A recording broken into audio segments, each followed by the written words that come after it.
वगैरह वगैरह बहुत सारी टिप्पणियां की जाती थी। उनको अब हाल में जो ऑपरेशन सिंदूर हुआ, उससे उससे ये समझ में आ गया होगा कि ये एक एक रुपया इन्वेस्ट किया हुआ ये कभी जाया नहीं जाता, देश की रक्षा के लिए होता है। हमारा खाली जो S-400 सिस्टम है, जो डिफेंस सिस्टम जिसके माध्यम से हमने रॉकेट और मिसाइल पाकिस्तान से ड्रोन आते हुए हमने डिस्ट्रॉय किए, वो लगभग 35,000 करोड़ का आया था।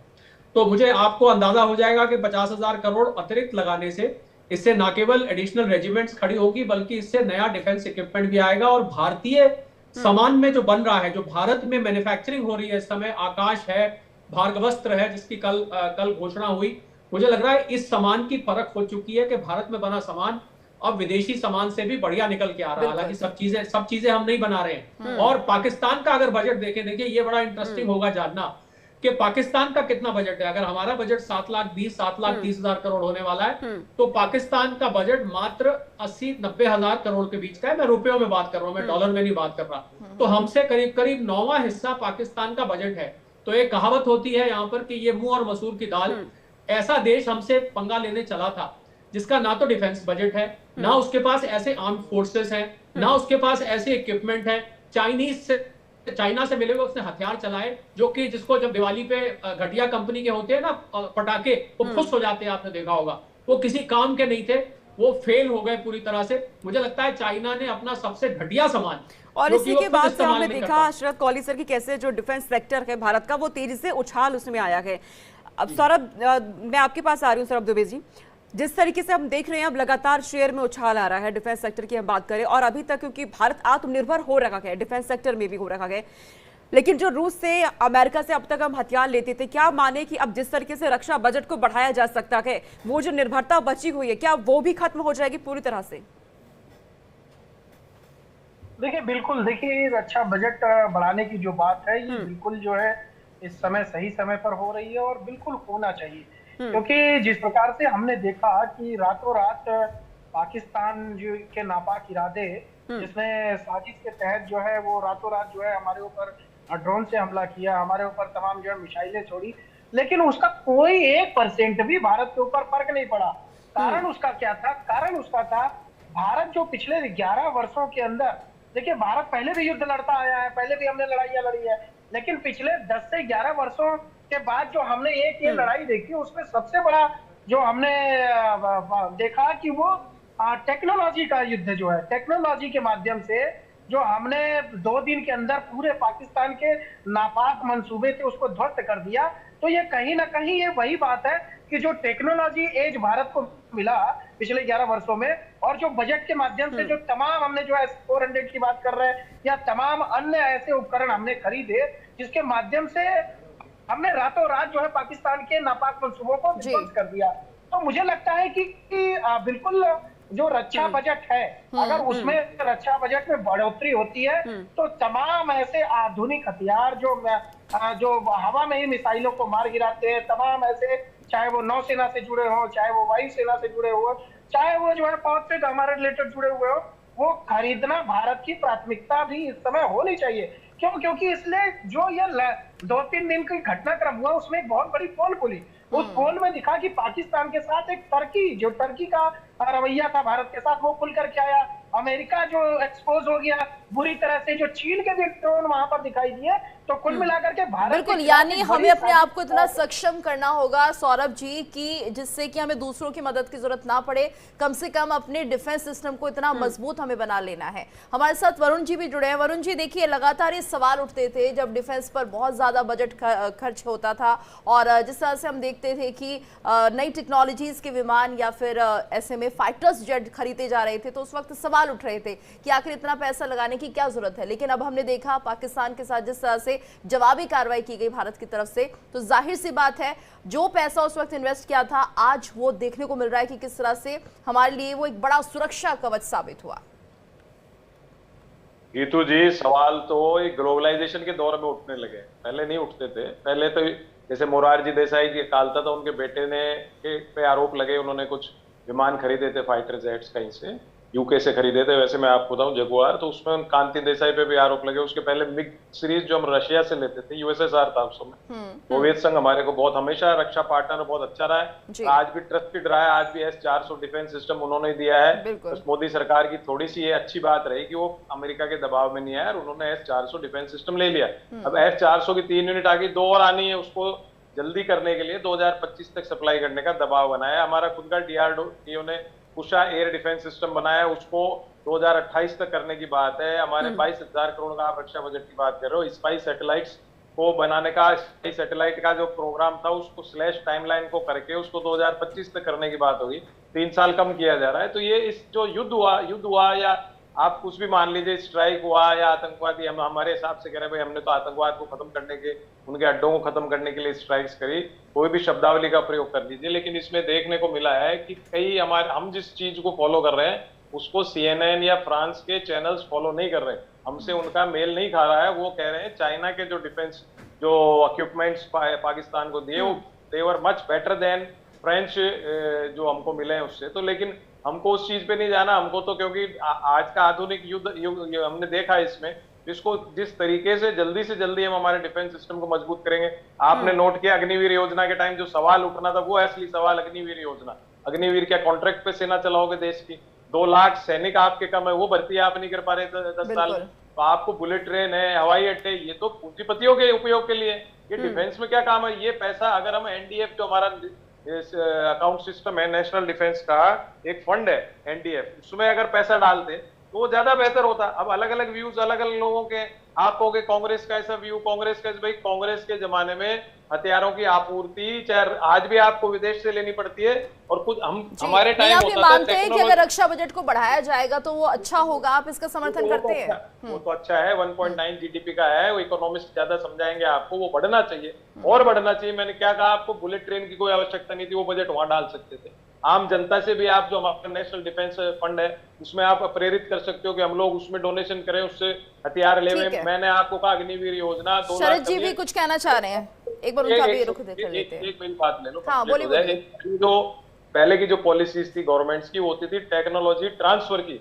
आज टेक्नोलॉजी ट्रांसफर की पॉलिसी पे मोदी सरकार चुप है, उस पर फोर्स नहीं दे रही हो, एम्फेसिस देने की आवश्यकता है, मेरा ये कहना है। ठीक है, आपकी इजाजत हो तो मैं 2 लाइन इसमें जोड़ दूं। देखिए सौरभ जी ने जो बात कही अच्छी कही, पर एक बात जिससे मैं सहमत नहीं हूं कि आप बुलेट ट्रेन का भी बजट यहाँ लगा दें। हम तो एक वक्त की अपनी रोटी भी कम खाएं और वो भी यहाँ लगा दें। देखिए ये वही कांग्रेस के ही लोग थे, पहले कह रहे थे कि डिफेंस पे खर्चा ज्यादा हो रहा है। आज जब ये मुसीबत आन पड़ी तो ये इस बात को सब अप्रिशिएट कर रहे हैं। हर जगह का खर्चा अपनी अपनी जगह महत्व रखता है। भारत में खर्चा कितना हो रहा है ये महत्व नहीं है, हम टेक्नोलॉजी और कितनी समझदारी से उस पैसे को इस्तेमाल कर रहे हैं ये बात ज्यादा महत्व रखती है। तो ये कहना कि बुलेट ट्रेन का पैसा भी वहां लगा दीजिए, मैं इसको उचित नहीं समझता हूं। जो जहां जो खर्च हो रहा है वो अप्रोप्रिएट तरीके से खर्च किया जा रहा है। भारत को बुलेट ट्रेन की भी उतनी जरूरत है, भारत को एयरपोर्ट्स की भी उतनी जरूरत है। ये नहीं कह सकते कि पूंजीपति इस्तेमाल कर रहे हैं। आज हवाई चप्पल वाला भी हवाई जहाज में उड़ सकता है, ऐसी कोई बात नहीं है। खाली क्या पूंजीपति हवाई अड्डे को इस्तेमाल करते हैं। मैं थोड़ा सा ट्रेन में तो बैठ नहीं पा रहा। बट आपको मेरी बात को काउंटर करना था तो उसमें ये उदाहरण नहीं देते आप हवाई चप्पल वाला प्लेन में बैठ रहा है। नहीं सर, लेकिन ये बात सही है कि हमें जिस तरह से देखिए हर एक सैंक्शन जो बजट किया जाता है हर फील्ड के लिए वो जरूरी है और हर क्षेत्र में हमें तरक्की चाहिए। ऐसा नहीं कह सकते कि अगर हमें बुलेट ट्रेन की जरूरत नहीं है तो हम यहाँ पर डिफेंस में डाल सकते हैं उस बजट को, तो ये जस्टिफाई नहीं होता है। ये बात सही है। संजीव जी भी हमारे साथ जुड़े। संजीव जी, आप इसे कितना तार्किक मानते हैं? क्योंकि डिफेंस का जो बजट बढ़ रहा है वो वाकई बहुत जरूरी है, जो आज का परिप्रेक्ष्य उसमें हम इसे इसी तरह से समझ सकते हैं। सर अनम्यूट कर लीजिए। जी ये कह रहा था कि किसी भी देश की सैन्य मजबूती ही उससे वैश्विक पटल पर उसकी भूमिका तय करती है। अगर भारत को विश्व गुरु बनना है तो निश्चित तौर पर उसके सेना को सर्वशक्तिशाली बनना ही होगा, उसके बगैर काम नहीं चलने वाला है। हम खूब जानते हैं कि भारत $85 बिलियन अपने सैन्य पर खर्च करता है, वही चीन लगभग $300 बिलियन खर्च करता है और यूएस तो लगभग $1 ट्रिलियन खर्च करता है।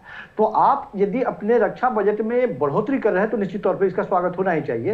लेकिन दुर्भाग्य की बात यह है कि वर्तमान सरकार लगातार वोट बैंक के चक्कर में जिन जगहों पे पैसे खर्च नहीं करने चाहिए वहां आप अनाप शनाप पीडीएस जैसे योजनाओं पे 2 लाख प्रति वर्ष खर्च कर रहे हैं, लेकिन रक्षा बजट में आप कटौती करते चले जा रहे हैं लगातार। हम जानते हैं यहाँ हिंदुस्तान में आर्मी की संख्या अभी के वक्त में 2 लाख की कमी है, उसके बारे में बात नहीं की जाती है।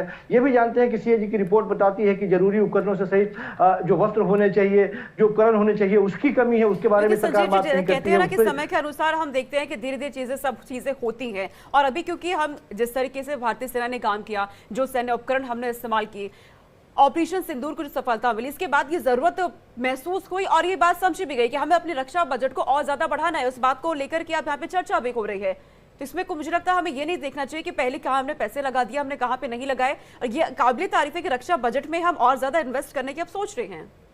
नहीं, उसका स्वागत तो कर ही रहे हैं हम, उसमें कहाँ कहीं हम उसके बारे में कुछ सारी तो करते हुए दिखाई नहीं दे रहे। हम तो सिर्फ ये कह रहे हैं कि आज नई जनरेशन में जो युद्ध लड़ने की जो शैली है, वो केवल ऐसे युद्ध आमने सामने लड़ने की बात नहीं होती। युद्ध साइकोलॉजिकल वॉरफेयर पर आधारित है, ये मनोवैज्ञानिक तरीके से युद्ध लड़ी जाती है। जिस तरह से आप जीत रहे हैं ये जरूरी तो है ही, लेकिन आपको जीतते हुए दिखना जरूरी है, ये बेहद महत्वपूर्ण है। तो आप मनोवैज्ञानिक तरीके से किस तरह से बढ़त बना रहे हैं, आप वर्तमान की स्थिति जो सामने दिखाई दे रही है, मनोवैज्ञानिक तरीके से हम क्या अपने आप को अपर हैंड मानते हुए दिख रहे हैं, हिंदुस्तान की स्थिति इस वक्त में है ऐसी, या फिर जिससे हम लड़ाई लड़ रहे थे वो ऐसे दिखाई दे रहा है। दोनों में कहीं कोई तुलना नहीं है। मैं बार बार ये बात कह रहा हूं कि अभी भी सरकार को कुछ चीजों पे, महत्वपूर्ण चीजों पे ध्यान देने की जरूरत है। नहीं, आप कह रहे हैं कि जो रक्षा बजट बढ़ाया जा रहा है वो सही नहीं है। सर, आप ये कहना चाहते हैं जो रक्षा बजट बढ़ रहा है, डिफेंस बजट, वो सही नहीं है, दूसरी चीजों पर भी ध्यान दिया जाए? नहीं नहीं नहीं, बिल्कुल नहीं। मैं इसका स्वागत कर रहा हूं, मैं खुल के स्वागत कर रहा हूं, और मैं ये भी कह रहा हूं कि सरकार को अग्निवीर जैसे योजनाओं को अतिशीघ्र बंद करना चाहिए। आपके पास संदीप सर हम लौटते हैं। आलोक वजी हमारे साथ जुड़ चुके हैं। आलोक वजी, स्वागत है आपका। अभी यहाँ पर हमने वरुण प्रोविजन से जब ये पूछा, वरुण जी से, कि किस तरीके से रक्षा बजट को लेकर के उनके विचार है, तो उन्होंने एक पॉइंट यहाँ पे रखा कि बुलेट प्रोजेक्ट में पैसे जो लगा रहे हैं उसकी जगह में दूसरी जगह रक्षा के क्षेत्र में लगाना चाहिए। इस पर आपका क्या मानना है, आप क्या सोच रहे हैं? जिस तरीके से रक्षा के क्षेत्र में अब लगातार हिंदुस्तान आगे बढ़ रहा है, डिफेंस सेक्टर हमारा आगे बढ़ रहा है, निर्भरता हमारी अब खत्म हो रही है। ये सुनकर ही मैं थोड़ा देर से जुड़ा, लेकिन मैं एक चीज बता दूं, भारत की सैन्य शक्ति को इस बार विश्व ने देखा और उसको समझ में आ गया कि ये अब वो 1962 वाला भारत नहीं। अब अगर कोई हमसे टकराने की हिम्मत करेगा तो उसको टोटू कड़े शब्दों में जवाब दिया जाएगा और पराजित होकर यहां से लौटना पड़ेगा। जिस तरीके से हमारे ब्रह्मोस 16 के 16 ब्रह्मोस मिसाइल जो 800 किलोमीटर प्रति मिनट की रफ्तार से भागते हैं, जिस सूक्ष्मता से और जिस निशाने से जाकर उनके एयरपोर्ट्स को ध्वस्त किया, उनके आतंकवादी ठिकानों को ध्वस्त किया, और ये मिसाइल हमने स्थल से भी छोड़ा, विक्रांत से भी छोड़ा, और हमारे एयर के जवानों ने, के जाबाज साथियों ने एयरक्राफ्ट से भी छोड़ा, और सब मिसाइल बगैर रडार के रेडियस में आने के बजाय अपने अपने लक्ष्यों को भेजकर वापस आए, जिससे पाकिस्तान घुटने पे गए। और ये सही है, पहले हम आत्मनिर्भर नहीं थे, लेकिन आज का भारत, अगले साल हम 50,000 करोड़ का निर्यात सैन्य उपकरणों का करने का लक्ष्य रखे। ये नरेंद्र मोदी के नेतृत्व में एक उगता हुआ सूरज, चढ़ता हुआ सूरज, प्रकाश देता सूरज। बिल्कुल, और इसमें आत्मनिर्भरता हमारी बढ़ेगी। आलोक जी, ये बहुत बड़ी बात आपने कही है। हमारे साथ और भी हमारे सहयोगी जुड़े हुए हैं। हमारे साथ संवाददाता रमन जुड़े हैं जम्मू से, तो न्यूज रूम से मेरी सहयोगी पलक भी लगातार बनी हुई, आयुषी हमारे साथ दिल्ली से जुड़ी हुई है। रमन, ये देखिए, अगर रक्षा का बजट बढ़ता है तो इसमें जाहिर सी बात है कि बहुत सारे इसमें हम देखेंगे वेंचर्स खुलेंगे, और कुल मिलाकर ये माना जाएगा कि रोजगार के अवसर होंगे, यानी हमारी आत्मनिर्भरता बढ़ जाएगी। और इसके साथ साथ जो दूसरे देश है वो भी अब ये चाहते हैं कि भारत का डिफेंस सिस्टम इतना मजबूत है, तो जो उपकरण यहाँ पर बनाए जाएंगे, हथियार बनाए जाएंगे, उनसे भी भारत को बहुत बड़ा फायदा मिलने वाला है। बिल्कुल गीतू, देखिए जिस तरीके से ऑपरेशन सिंदूर में हमारे इंडिजीनियस जो हथियार थे उन्होंने बेहतरीन काम किया है, यानी कि ट्राई एंड टेस्टेड वो सारे वेपन्स हो चुके हैं, चाहे ब्रह्मोस मिसाइल की बात करें, चाहे आकाश तीर की बात करें, चाहे आकाश जो एयर डिफेंस सिस्टम है उसकी बात करें, तो उन्होंने जिस तरीके से बेहतरीन काम किया। हमारे मिसाइलों ने पाकिस्तान में जाकर कहर तो ढाया ही ढाया, लेकिन हमारे जो डिफेंस के सिस्टम थे उन्होंने पाकिस्तान के हर वार को जो है वो रोका है। ऐसे में अगर अब जिस तरीके से रक्षा बजट जो है वो बढ़ाया जा रहा है वो निश्चित रूप में स्वागत योग्य है, क्योंकि इस साल जब बजट आया था तब हमारा पिछले साल जो रक्षा बजट था वो 6,21,000 करोड़ के आसपास में था, जिसको बढ़ाकर 6,81,000 करोड़ जो है वो कर दिया गया था, जो 25 और 26 के जो बजट एलोकेशन हुए था। अब इसमें करीबन 50,000 करोड़ रुपए की और जो है वो एडिशनल जो है वो बजट को बढ़ाया जा रहा है। हो सकता है मानसून सत्र में इसको संसद के सामने लाकर पेश किया जाए। जब ये बजट बढ़ेगा तो निश्चित रूप में यहाँ पर जो हमारी DRDO है या फिर बाकी जो भी हमारी मैन्युफैक्चरिंग यहाँ पर डिफेंस की साजो सामान की होती है, चाहे वो आकाश मिसाइल की बात करें या फिर आकाश तीर जो एयर डिफेंस सिस्टम है उसकी बात करें, जिसकी चर्चा आज दुनिया भर में कर रहे हैं, दुनिया भर में की जा रही है, और जिस तरीके से हमने उसको ट्राई एंड टेस्टेड जो है वो सक्सेसफुली पास आउट किया है, तो अब इसकी मांग जो है वो दुनिया भर में और भी बढ़ेगी। क्योंकि जिस तरीके से हमने देखा कि S-400 जो रशिया के द्वारा बनाया गया उसकी डिमांड जब भारत ने उसका सफल परीक्षण किया, सफल उसका जो है इस्तेमाल किया गया, और उनके सभी पाकिस्तान के जो एयर अटैक हो रहे थे, चाहे वो ड्रोन के माध्यम से हो, चाहे वो मिसाइल के माध्यम से हो, चाहे वो फाइटर जेट के माध्यम से हो, उन सबको जो है वो विफल बनाया। तो अगर S-400 की मांग जो है वो दुनिया भर में बढ़ रही है, तो हमारे आकाश सिस्टम और आकाश तीर जो सिस्टम है उसकी डिमांड भी जो है वो लगातार बढ़ेगी। बिल्कुल, और भारत के जो सैन्य उपकरण है उनकी ताकत अब पूरा विश्व देख रहा है। आयुषी, मैं आपका रुख कर रही हूँ। आयुषी, जिस तरीके से ऑपरेशन सिंदूर को सफल बनाया गया, इसके बाद पाकिस्तान में हमने देखा वहां पर डर का माहौल था, लेकिन भारत इससे गदगद है। पीएम नरेंद्र मोदी कहते भी है कि आपदा में को अवसर में बदल देना। युद्ध की स्थिति बनी, यहाँ पर पूरी तरीके से इसका ऐलान नहीं हुआ, लेकिन अब ये जो यहाँ पर युद्ध की स्थिति बनी, इस दौरान हमारे जो सैन्य उपकरण है हिंदुस्तान के, उन्होंने जिस तरीके का प्रदर्शन किया, इससे और भी ज्यादा भारत का लोहा पूरी दुनिया ने माना है। और इसमें सबसे बड़ी फायदे की बात हुई कि रक्षा बजट में बढ़ोतरी का ऐलान हो रहा है। देखिए, साफ तौर पे ऑपरेशन सिंदूर के जरिए भारत ने पूरी दुनिया को सैन्य तैयारियों को लेकर जो गंभीरता भारत की है आज के समय में, उसका एक बेहतरीन उदाहरण दिया है। और अगर बात कर ले रक्षा बजट में बढ़ोतरी की, तो पहले ही 6,81,000 करोड़ का बजट जो है वो रक्षा में दिया जा चुका है, लेकिन 50,000 करोड़ का जो बजट जो बढ़ने का जो प्रावधान दिया जा रहा है, जो कि शीतकालीन सत्र में इस पर मुहर लगेगा, और उसके बाद रक्षा बजट में 50,000 करोड़ जो है वो शामिल हो जाएगा। और इसमें मैं आपको बता दूं, make in India defence sector में भारत का सबसे पहला गोल है कि जिस तरीके से हमने हमारे पास S-400 तो है ही, लेकिन इसके साथ ही जो हमारे पास आकाश है, ब्रह्मोस है, ऐसे जो तमाम मिसाइलें हैं जिन्होंने बेहतरीन जो उदाहरण है वो ऑपरेशन सिंदूर के जरिए, और ऑपरेशन सिंदूर के बाद पाकिस्तान के हमले में जो आकाश ने बेहतरीन रक्षा कवच जो है। ठीक है आयुषी, आपके पास हम लौटेंगे, सीधे यहाँ से आपको लिए चलते हैं।